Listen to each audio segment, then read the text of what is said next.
ओम शांति। आज 30 मार्च 2024 के ईश्वरी मधुर महावाक्य सुनते हैं।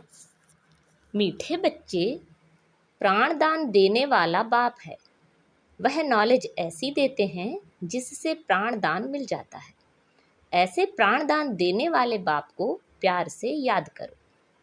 आज की मुरली से प्रश्न है, किस आधार पर 21 जन्मों तक तुम्हारे सब भंडारे भरपूर रहते हैं?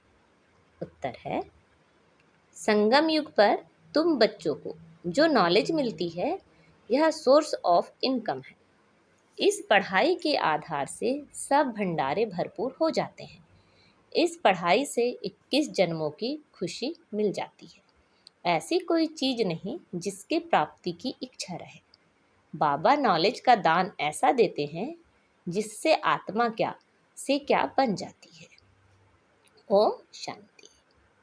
भगवान नुआच सालिग्राम समझते हैं, शिव बाबा हमको पढ़ाने आते हैं। बच्चे जानते हैं, वही सृष्टि के आदि मध्य अंत को जानते हैं। बच्चों को अब कोई नई बात नहीं लगती, समझ में आ गया है। मनुष्य तो सब भूले हुए हैं। जिसने पढ़ाया उनके बदले पहले नंबर में पढ़ने वाले का नाम डाल दिया है। तुमको पढ़ते पढ़ते यह बात सिद्ध करनी है। भारत के शास्त्रों की ही बात है और धर्म के शास्त्रों की नहीं। भूल ही भारत के शास्त्रों की है। तुम्हारे सिवाय यह बात और कोई सिद्ध नहीं कर सकता। बच्चे जानते हैं यह अनादि ड्रामा है, फिर भी रिपीट होगा। तुम मनुष्य मात्र को सुधारने का पुरुषार्थ करते हो। मनुष्य जब सुधरते हैं तो दुनिया ही सुधर जाती है। सतयुग है सुधरी हुई नई दुनिया और कलयुग है अनसुधरी हुई पुरानी दुनिया। यह भी तुम बच्चे अच्छी रीति समझते हो और धारण कर समझाने लायक भी बनते हो। इसमें बड़ी रिफाइननेस चाहिए। बाबा तुमको कितना रिफाइन कर समझाते हैं, सुधारते हैं। बाप कहते हैं, जब तुम सुधर जाते हो फिर मुझे सुधारने की ज़रूरत नहीं रहती। तुम अन आर्य बन पड़े थे, अब आर्य अर्थात देवी देवता बनना है। सो तो सतयुग में ही होंगे। वह सब सुधरे हुए थे, अब अनसुधरेले उनकी पूजा करते हैं। यह किसी की बुद्धि में नहीं आता कि हम उनको क्यों सुधरेले कहते हैं। हैं सब मनुष्य जो सुधरेले आर्य थे, वही सब अनसुधरेले बने हैं। आर्य और अन आर्य, बाकी वह जो आर्य समाज है वह मठ पंथ है। यह सब झाड़ से क्लियर समझ सकते हैं। यह है मनुष्य सृष्टि का झाड़। इसकी आयु 5000 वर्ष है। इसका नाम कल्प वृक्ष है। परंतु कल्प वृक्ष अक्षर से मनुष्यों की बुद्धि में झाड़ नहीं आता है। तुमको झाड़ के रूप में समझाया है। वह कह देते कल्प लाखों वर्ष का है, बाप कहते 5000 वर्ष का है। और कोई कितनी आयु सुनाते, कोई कितनी। पूरा समझाने वाला कोई है नहीं। आपस में कितना शास्त्रवाद करते हैं। तुम्हारी तो यह रूह रिहान है। तुम सेमिनार करते हो, इसको रूह रिहान कहा जाता है। प्रश्न उत्तर समझने के लिए भी करते हैं। बाबा जो कुछ तुमको सुनाते हैं उससे ही टॉपिक निकाल तुम सुनाते हो। वो लोग क्या सुनाते हैं यह भी तुम जाकर सुनो, फिर आकर सुनाना चाहिए कि इस प्रकार का वाद विवाद चलता है। पहले तो यह समझाना है कि गीता का भगवान कौन। भगवान बाप को भूलने कारण बिल्कुल चट खाते में आ गए हैं। तुम बच्चों का तो बाप से लव है, तुम बाबा को याद करते हो बस। बाबा ही प्राण देने वाला है। नॉलेज का दान ऐसा देते हैं जो क्या से क्या बन जाते हैं। तो बाप पर लव रहना चाहिए। बाबा हमको ऐसी ऐसी नई बात सुनाते हैं। हम श्री कृष्ण को कितना याद करते हैं, वह कुछ देता ही नहीं। श्री नारायण को याद करते हैं, याद करने से कुछ होता है क्या? हम तो कंगाल के कंगाल ही रह गए। देवताएं कितने साल्वेंट थे, अब सभी आर्टिफिशियल चीज़ें हो गई हैं जिसका दाम नहीं, उनका आज दाम हो गया है। वहाँ अनाज आदि के दाम की बात ही नहीं। सबको अपनी अपनी प्रॉपर्टी आदि है, कोई अप्राप्त वस्तु नहीं जिसके प्राप्ति की इच्छा रहे। बाबा कहते हैं, मैं तुम्हारा भंडारा भरपूर कर देता हूँ। तुमको ऐसी नॉलेज देता हूँ जिससे तुम्हारा भंडारा भर जाता है। तुम्हारी बुद्धि में है knowledge is source of income. Knowledge ही सब कुछ है। इस पढ़ाई से तुम कितना उच्च बनते हो। पढ़ाई का भंडार है ना। वह टीचर्स पढ़ाते हैं, उनसे अल्पकाल का सुख मिलता है। इस पढ़ाई से तुमको 21 जन्म का सुख मिलता है। तुम बच्चों को बहुत खुशी होनी चाहिए। यह समझने में टाइम लगता है, जल्दी कोई समझ ना सके। कोटों में कोई निकलता है। आधा कल्प सभी मनुष्य एक दो को गिराते ही आए हैं। चढ़ाने वाला एक बाप है। बेहद की पढ़ाई पढ़ाने वाले के बदले पढ़ने वाले का नाम डाल दिया है। दुनिया इन बातों को नहीं जानती। कहते हैं भगवान नु आज पढ़ा कर गए, फिर उनका कोई शास्त्र रहता नहीं। सतयुग में कोई शास्त्र है नहीं, यह सब है भक्ति मार्ग के शास्त्र। कितना बड़ा झाड़ है भक्ति की, यह अनेक टाल टालियां ना हो तो झाड़ का नाम भी ना रहे। यह सब धारणा करने की बातें हैं। तुम धारणा करते हो। पढ़ाने वाला तो पढ़ाकर गुम हो जाता है, पढ़ने वाले आकर विश्व के मालिक बनते हैं। कितनी नई बातें हैं, एक भी बात कोई की बुद्धि में बैठती नहीं है। स्टूडेंट भी तुम सब नंबरवार हो, कोई पास होते कोई फेल होते। यह है बेहद का बड़ा इम्तिहान।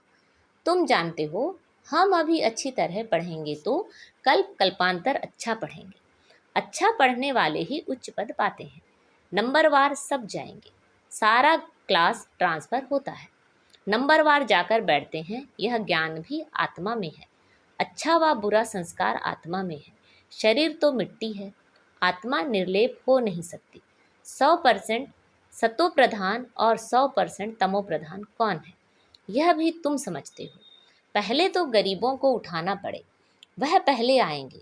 गुरुओं के भी अच्छे अच्छे अनन्य शिष्य जब आएंगे तब उन सबकी बुद्धि खुलेगी। देखेंगे यह तो हमारे ही पत्ते निकलते जाते हैं, यहाँ के जो होंगे वह तो निकल आएंगे। बाप आकर नया झाड़ शुरू करते हैं। जो और धर्मों में जाकर पड़े हैं वह सब लौटेंगे, फिर भी अपने भारत में ही आएंगे। भारतवासी ही थे ना।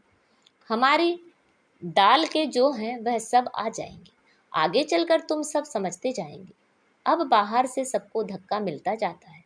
जहाँ जहाँ बाहर वाले हैं उनको भगाते रहते हैं। समझते हैं यह बहुत धनवान हो गए हैं, यहाँ वाले गरीब हो गए हैं।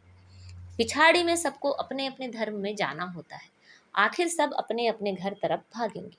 विलायत में कोई मरता है तो उनको भारत में ले आते हैं, क्योंकि भारत है फर्स्ट क्लास पवित्र भूमि। भारत में ही नई दुनिया थी। इस समय इसको वॉइसलेस वर्ल्ड नहीं कह सकते, यह है विशेष वर्ल्ड। इसलिए बुलाते हैं, हे पतित पावन आओ, आकर हमको पावन बनाओ। भल दुनिया तो यही है, परंतु इस समय दुनिया में कोई पावन तो है नहीं। पावन आत्माएं मूल वतन में है, वह है ब्रह्म महतत्व। सब पावन बनकर वहां जाएंगे, फिर नंबरवार आएंगे पाड़ बजाने। आदि सनातन देवी देवता धर्म का यह फाउंडेशन है। फिर 3 ट्यूब निकलती हैं। यह तो देवता धर्म है, यह कोई ट्यूब नहीं है। पहले यह फाउंडेशन, फिर 3 ट्यूब्स निकलती हैं। मुख्य है 4 धर्म। सबसे अच्छा धर्म है यह ब्राह्मण धर्म। इनकी बहुत महिमा है। हीरे जैसा तुम यहाँ बनते हो। बाप तुमको यहाँ पढ़ाते हैं तो तुम कितने बड़े हो। देवताओं से भी तुम ब्राह्मण बड़े नॉलेजफुल हो। वंडर है ना। हम जो नॉलेज लेते हैं वह हमारे साथ चलती है, फिर वहाँ नॉलेज को ही भूल जाते हैं। तुम जानते हो पहले हम क्या पढ़ते थे, अब हम क्या पढ़ते हैं। ICS वाले क्या पढ़ते हैं और बाद में क्या पढ़ते हैं, फर्क तो है ना। आगे चलकर तुम बहुत नई पॉइंट्स सुनेंगे, अभी नहीं बताएंगे। पाठ ही आगे सुनने का है। बुद्धि में रहता है नॉलेज का पाठ जब पूरा होना होगा तब हम भी उस समय बाबा के ज्ञान को धारण कर लेंगे। फिर हमारा पाठ स्वर्ग में शुरू हो जाएगा, उनका पाठ पूरा हो जाएगा। बुद्धि में बहुत अच्छी धारणा चाहिए। सिमरण करते रहो, बाप को याद करते रहो। याद नहीं होगी तो कम पद पाएंगे। बाप को याद करते करते शरीर का भान निकल जाएगा।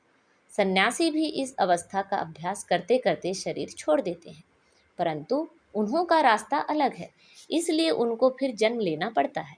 फॉलोअर्स समझते हैं वह ब्रह्म में लीन हो गया, फिर वापस आ नहीं सकता। बाप समझाते हैं वापस कोई भी जा नहीं सकते।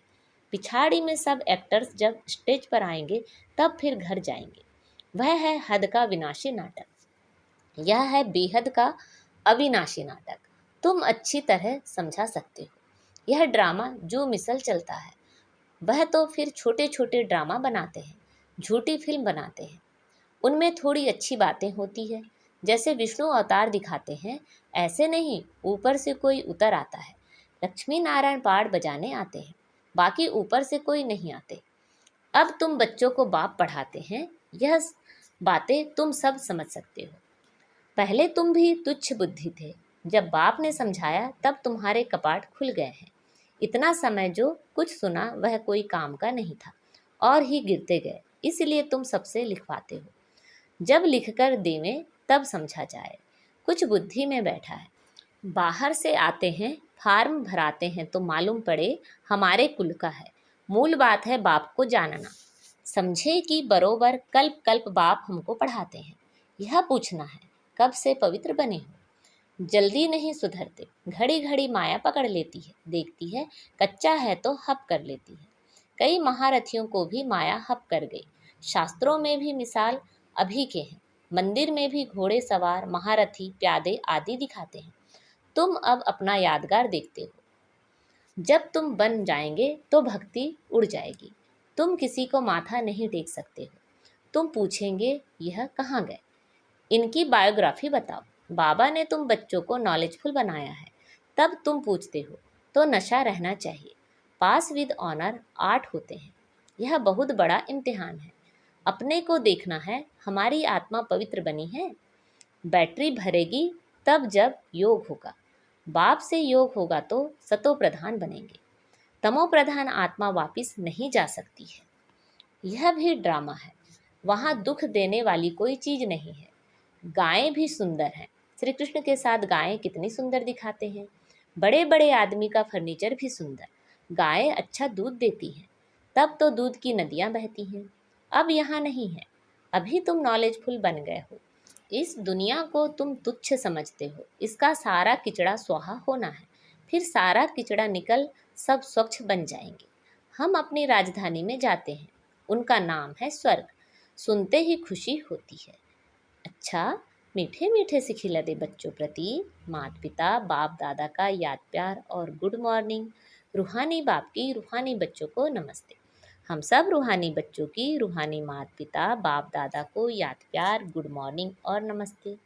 आज की मुरली से धारणा के लिए मुख्य सार हैं, इन अनसुधरी पुरानी दुनिया को सुधारने के लिए स्वयं को सुधारना है।